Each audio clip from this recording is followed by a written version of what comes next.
जय श्री गणेश, जय श्रीमन नारायण, ओम नमः शिवाय। प्रिय भक्तजनों, आज हम प्रवेश कर रहे हैं फाल्गुन मास महात्म्य 5वें अध्याय में। स्कंद पुराण कथा। चौथे दिन की शांति और गहन हो चली। प्रातः काल की बेला अद्भुत शीतल लाई। राजा का अंतर्मन अब स्थिर होने लगा। ऋषि ने कहा, राजन, आज 5वां दिवस है। इस दिन वैराग्य और विवेक बढ़ता है। जो कथा सुने वह भीतर जाग उठे। फाल्गुन का यह दिन मौन का महत्व सिखाए। कम बोलना, अधिक अनुभव करना। राजा ने मौन व्रत श्रद्धा से धारण किया। उसकी दृष्टि झुकी पर मन ऊंचा उठा। नगर में भी शब्द कम होने लगे। कलह स्वतः थम गई, मन संयमित हो गए। ऋषि बोले, धीरे, आज का धर्म सुनो। आज किया गया मौन जब 1000 यज्ञों से अधिक फल देता है। मन में उठे हर विकार को शिव नाम से शांत करना। राजा ने हृदय में शिव का ध्यान किया। श्वास में श्वास शिव नाम बहने लगा। उस दिन सूर्य भी मृदु प्रतीत हुआ। पक्षी भी धीरे स्वर में बोले, मानो प्रकृति भी मौन साध रही है। राजा ने अनुभव किया, मौन में शक्ति है, शब्दों से परे एक शांति है। ऋषि ने कहा, यह फाल्गुन का वरदान। जो इस दिन मौन साधे उसका चित्त स्वयं शुद्ध हो जाए। दान नहीं, दिखावा नहीं, केवल अंतःकरण का स्मरण। राजा की आंखों से अश्रु बहे। वे अश्रु प्रायश्चित बने। 5वां दिन ऐसे ही पूर्ण हुआ। ना कोई घोषणा, ना कोई उत्सव, केवल अंतर्मन में दीप जला। ऋषि बोले, कथा का प्रवाह अब और गूढ़ होने लगा।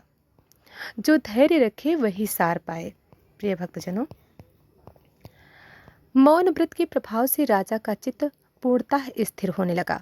मन चंचल, तरंगे धीरे धीरे शांत सागर बन गई। ऋषि ने कहा, राजन, यही फाल्गुन का वास्तविक उपदेश है। जब मन मौन होता है तभी आत्मा की बाणी सुनाई देती है। राजा ने नेत्र बंद कर भीतर झांकने का साहस किया। अनेक जन्मों के संस्कार स्मृति बनकर सामने आने लगे। कहीं क्रोध की छाया थी, कहीं लोभ का अंधकार दिखा, पर शिव नाम की ज्योति से सब धुंध स्वतः मिटने लगी। ऋषि बोले, आज का दिन आत्मनिरीक्षण के लिए श्रेष्ठ है। जो स्वयं को देख ले वही संसार को सही देख पाता है। फाल्गुन मास में किया गया यह साधारण अभ्यास भी महान तपस्या के समान फल देता है। राजा ने संकल्प लिया, जीवन को सरल बनाऊंगा, अहंकार का बोझ अब और नहीं ढोऊंगा। प्रिय भक्तजनों, प्रजा को शासित नहीं करूंगा बल्कि संरक्षित करूंगा। सेवा को ही अपना राजधर्म मानकर आगे बढ़ूंगा।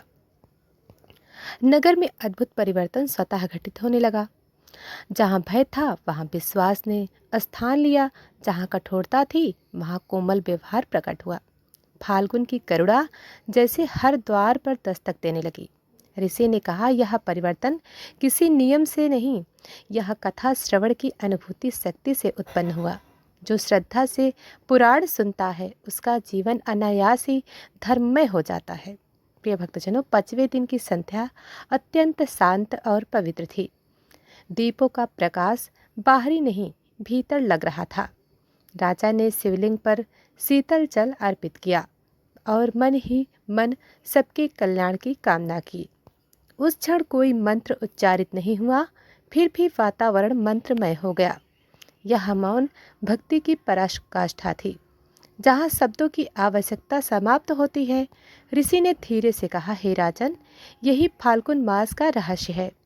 जो कम करता है वही अधिक पाता है, जो झुकता है वही ऊंचा उठता है। 5वां दिन इसी अनुभूति में विलीन हुआ। न उत्सव था, न घोष, केवल शांति थी। यह शांति ही फाल्गुन मास की सबसे बड़ी सिद्धि मानी गई। तो प्रिय भक्तजनों, कथा अभी समाप्त नहीं हुई। फाल्गुन मास अब और भी गूढ़ मोड़ लेने वाला है। प्रिय भक्तजनों, मौन व्रत की गहराई अब राजा के अंतर्मन में उतर चुकी। शब्दों का संसार पीछे छूटा, आत्मा आगे बढ़ने लगी। ऋषि ने देखा यह परिवर्तन और मौन में आशीर्वाद दिया। फाल्गुन मास की कृपा ऐसे ही बनी शोर कार्य करती। राजा अब स्वयं को नहीं खोजता, केवल शिव को स्मरण करता। हर श्वास में नाम बसा, हर दृष्टि में करुणा दिखाई देती। मन में उठती प्रत्येक वासना शिव ध्यान में विलीन होने लगी। यह स्थिति ना तप से मिली, ना यज्ञ से, ना दान से। ऋषि ने कहा, राजन, यही सच्ची साधना का स्वरूप है। जब साधक और साध्य के बीच दूरी स्वयं समाप्त हो जाए। फाल्गुन मास में यह अवस्था सहज भाव से प्राप्त होती है। इसी कारण देवता भी इस मास की प्रतीक्षा करते हैं। नगर के लोग भी बिना कहे नियम पालन करने लगे। मिथ्या वचन रुक गए, कटुबाणी लुप्त होने लगी, स्त्रियां सरल हृदय से भक्ति करने लगी, पुरुषों में संयम और धैर्य स्वाभाविक हो उठा। संध्या समय राजा ने प्रजा के साथ मौन धारण किया।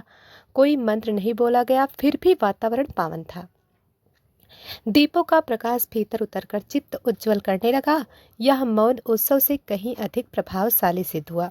ऋषि बोले, यह फाल्गुन की अदृश्य लीला है, जो बाहर कुछ नहीं दिखाती, भीतर सब देखी जाती है। जो इसे समझ गया, उसका जीवन स्वयं कथा बन गया, और जो ना समझा, वह शब्दों में उलझ रहा। राजा ने अनुभव किया कि मौन में भी संवाद होता है।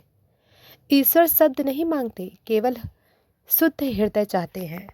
का यही परम उपदेश है कि कम बोलो, अधिक जियो, अधिक अनुभव करो। रात्रि गहरी हुई पर मन उजला ही रहा। नींद नहीं आई, फिर भी थकान ना हुई।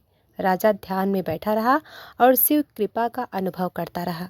ऋषि ने मौन नहीं तोड़ा, केवल दृष्टि से संकेत दिया। यह दिन अभी पूर्ण नहीं, कथा का प्रवाह और आगे है।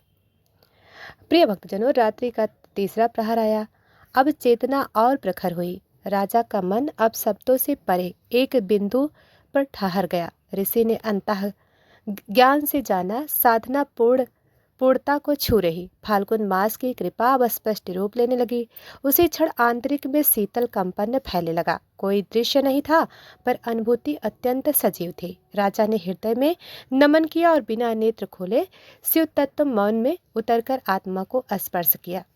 ऋषि ने धीमे भाव से संकेत किया, साधक सावधान रहे। यह अवस्था क्षणिक नहीं, अस्थायी बनने की क्षमता रखती है। जो इसे संभाल ले, वही जीवन की दिशा बदल देता है।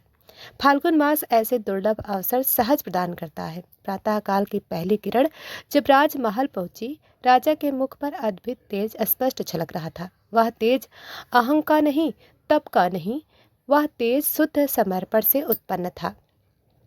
राजा ने आज कोई आदेश नहीं दिया, फिर भी व्यवस्था स्वयं संतुलित रही।